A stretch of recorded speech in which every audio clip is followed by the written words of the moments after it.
Story 9. The 11-minute gap. My wife and I used to be avid backcountry campers. We avoided the crowded state parks and preferred packing our gear into the deep wilderness of the Pennsylvania wild country, miles away from any cell towers or electricity. We knew how to handle ourselves, how to navigate by compass, treat water, and wildlife-proof our campsite. In July of 2021, we set up camp near an isolated creek bed at the base of a steep ridge. It was a beautiful, clear summer night. Around 11:30 p.m., we were sitting by the dying embers of our small campfire when our digital watches did something bizarre. Both of our watches had a backlight that would beep softly when pressed. Suddenly, both devices started beeping continuously, the digital numbers rapidly spinning backward through the hours.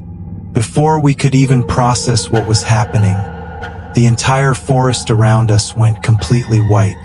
It wasn't a flash of lightning.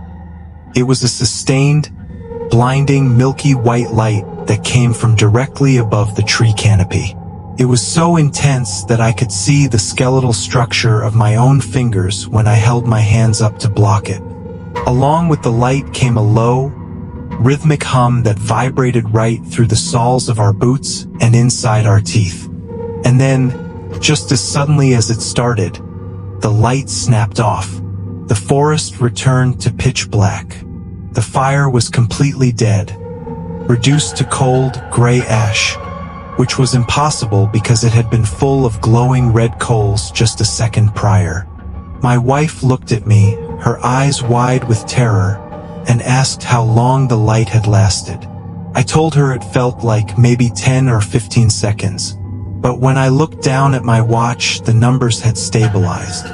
The time was 11:41 p.m. 11 minutes had vanished in what felt like a single heartbeat.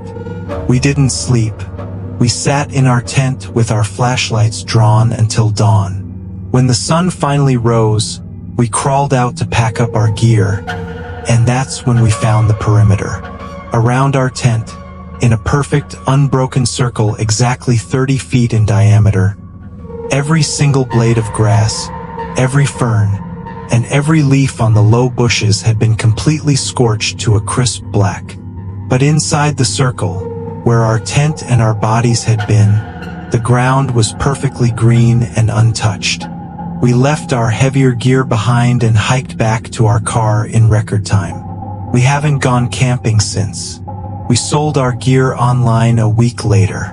People talk about missing time like it's a sci-fi joke. But when you look at your watch and realize 11 minutes of your life were simply erased while something cooked the earth around your head, it changes you forever.